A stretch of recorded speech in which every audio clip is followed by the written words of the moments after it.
And we're live. Welcome back, everyone. This is our second session of the learning curve. Um, we're going to go through suspension. Adam and I are going to share some stories of why we think it's very important and why it should be probably the first mod you do on your bike. So let's kick it off, Adam. All right, yeah, I like what you said there. I think suspension is definitely the first launch for bar hop setup. It's before seat grabs. It's before anything. Like before you modify your subframe, cut your seat down, get your suspension done. And for one, I would say, Levi, that's because you're increasing your risk by running stock suspension, and you're also like decreasing your consistency. 100%. This is one of the lessons it took me a very long time to learn, probably 10 years. That I need to get my suspension done. I rode my very first X Fighters on stock suspension. No kidding. And don't get so I even had suspension done at home, and I rode a bike at home with suspension. But I was like, I can't be bothered taking my suspension. I'll just ride stock stuff over there. It can't be that different. And holy crap, was I wrong. This is something that I wish I'd just done from day one, and it would have saved me so much pain and would increase my consistency tenfold. Yeah, tell me why you think it increases consistency. It's because the suspension blows out on the ramp. What will happen is if your suspension's too soft, it'll actually go down, it'll blow through the stroke, and then it will start pumping back, rebounding before the bike's left the ramp. And now I've done a lot more analysis and I actually really understand what's going on in that world. We don't want that. We want your bike to settle into the takeoff and to stay loaded within the same position within the stroke the whole time, and that will give you a consistent takeoff. So this is one of the reasons why I really like constant radius ramps, is that really helps load your suspension correctly. There's a whole nother conversation, but that is why. Recently I've been riding a Stark last 3-4 months, and I wanted to keep it a motocross bike because I still love riding motocross on it, and I just kind of play riding on the ramp with the kids and stuff, and holy crap, I didn't realise how important it was to have your suspension done. Again, like relearn the same lesson. I was like, I'm just playing around, I'll get away with it, I'm running the airbag and stuff, but man, I would be missing 1 in 3 tricks when I've never ever done that. So, and then I'm like, man, am I really losing it? Have I been off the bike that long?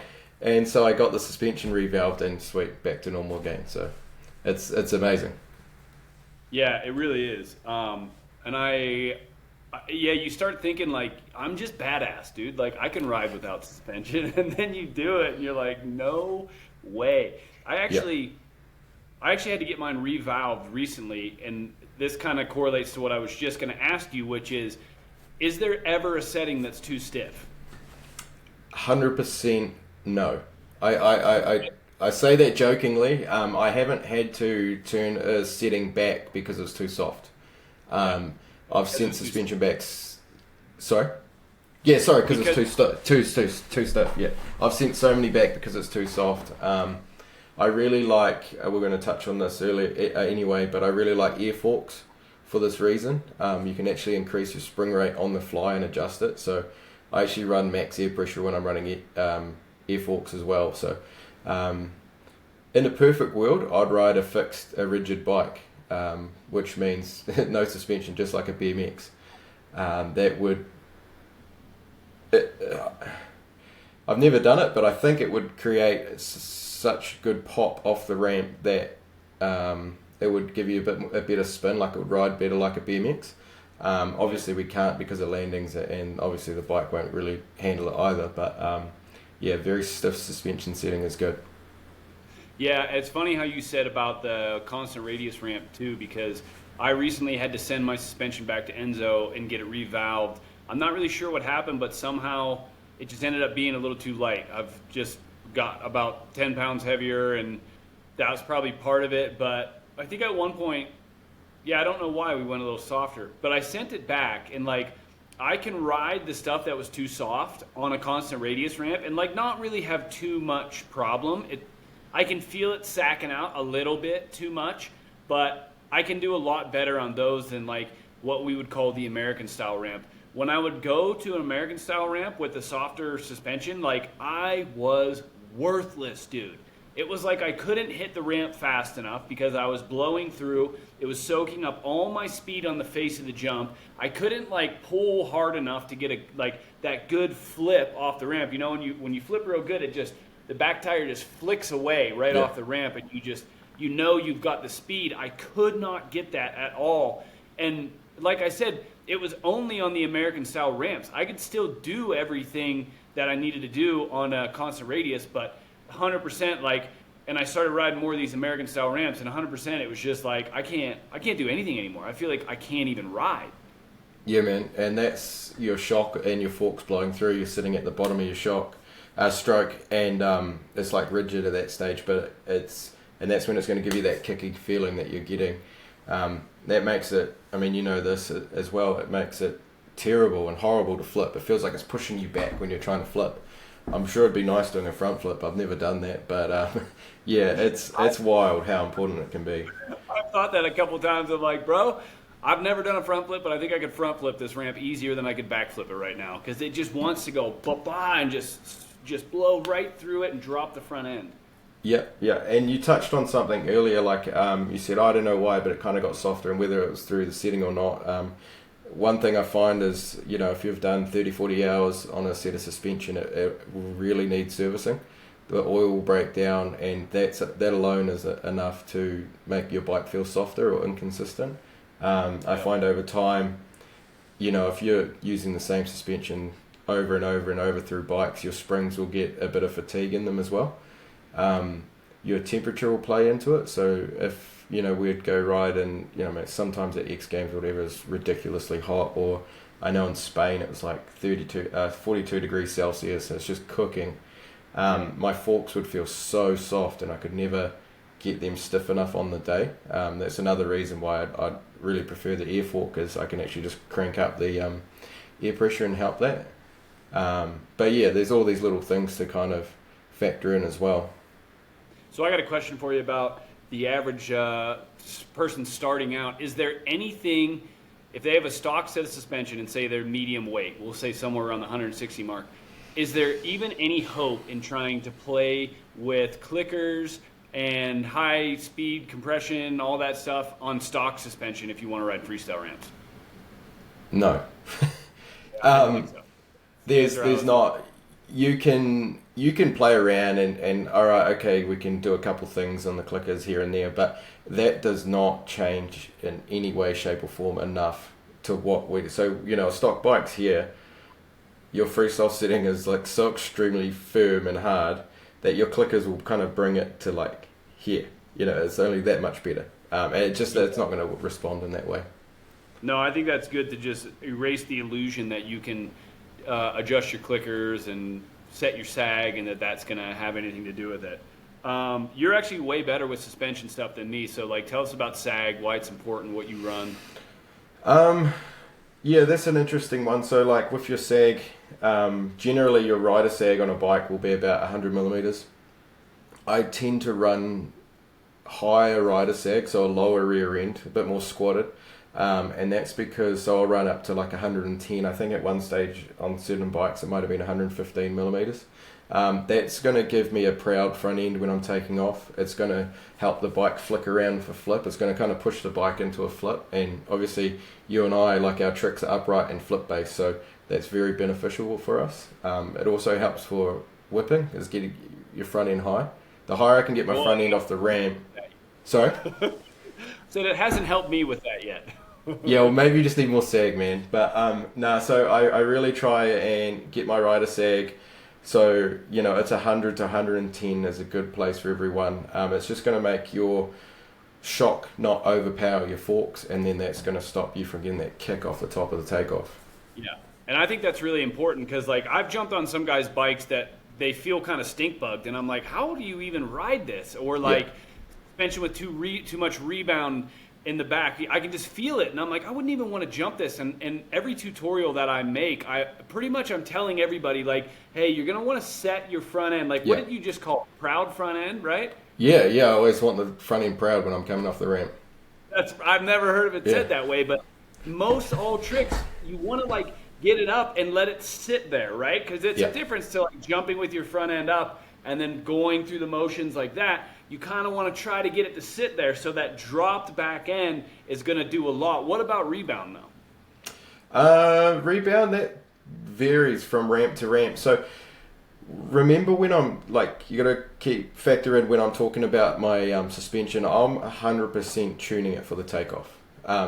It works for the landing Same. as well. Like nowadays we've got airbags. It's not so it doesn't matter so much. Like you don't want a kicky. You don't want too much rebound riding freestyle.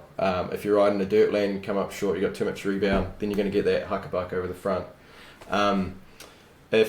But let's go back to the takeoff. If you're going to be riding a US ramp, for example, I'd run slightly more rebound on that because they generally will give you the loop out anyway. So you want that rebound to kind of pick you up. But fortunately enough, I don't have to ride those things anymore. So I'm constant radius only, and I run quite a slow rebound, which is obviously valved into it. So I don't really need to adjust a lot when my suspension turns up, but I will slow it down if anything. If it's going to be my front end's dropping, I'll just slow the rebound down a little bit in my rear. Generally, I don't. Oh, maybe two, 4. That'd be quite extreme if your suspension's valved already.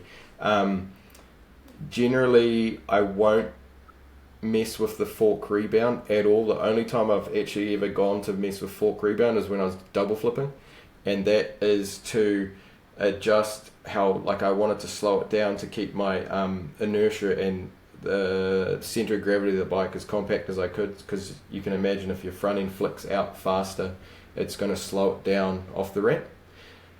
Kind of forget about that stuff. All I'm kind of saying is you don't really want to mess with your fork rebound too much. There is times that you do. I would say don't mess with it. I've tried a couple times when I'm getting like too much of the buck and I've used up all my rebound in the back, and I've never been able to mess with my forks to like counteract that, and I've just felt like I've like dug into this deeper hole of mystery. So I think like if you're getting kickback, you need to adjust your rebound, and if you go through that, you need to go back to your suspension guy and probably stiffen up a little more. 100%. Yeah, if you're still getting too much kick, what it can actually be is your setting is too soft and you're actually blowing through the stroke and it's pushing back. Now, one of the things like I do, and it's awesome that we can do this now, is like we've got slow motion cameras on our phone. You just prop it up, hold it dead still next to the ramp, as square as you possibly can, and slow-mo it. And you go right through, see what your suspension's doing, see what it's doing if you're straight jumping, flipping, whipping, whatever. And then you have a reference point for when you've made adjustments or you get it tuned. This has taught me a lot, and then it's also helps me, you know, when we're analysing guys, like people ask me, oh, what do you think I should do? It's like, send me a video and I can have a look at it, and then it nearly tells you everything you need to know is just through that video. Which I did with you like 2 years ago. I'm like, hey man, my suspension helped me. I remembered that actually. Yeah, I forgot all about that. Yeah. I did, and then that's when I went back and I got the suspension adjustments. We're almost at our 15-minute limit right now. One thing that I want to bring up about suspension too is also like the safety factor of having stiffer suspension on freestyle ramps. I've had guys come out to my spot and like they've got fairly stiff like moto stuff, and you just can't handle an over jump quite like you can with like regular suspension stuff.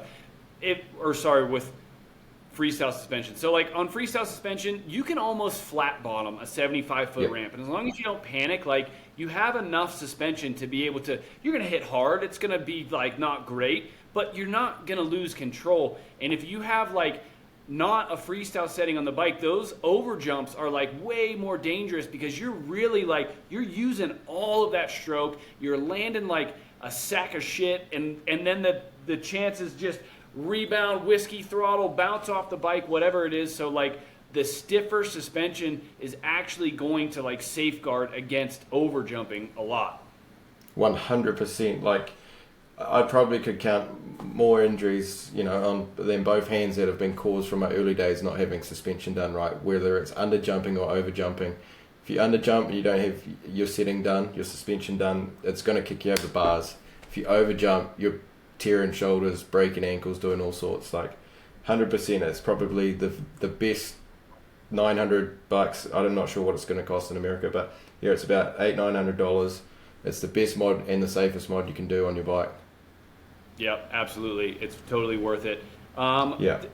Enzo, suspension guy, told me if you have a suspension guy and you don't know what the setting you're looking for is freestyle, a good reference and a guide to start to tell somebody is you want a professional supercross rider suspension for your weight. And then from there, he said it's personal preference, but like Levi said, most of the time you're going to end up wanting stiffer. But that's a good setup. Enzo says that what they do is professional supercross rider for your weight, and that's a good starting point for freestyle. 100%. I think that's the best thing. Yeah, definitely. That's a good starting point, and that'll get you where you need to be.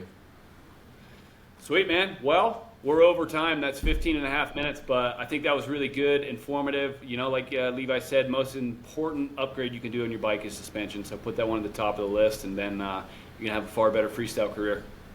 100%. Definitely prolong it. Sweet. All right, guys.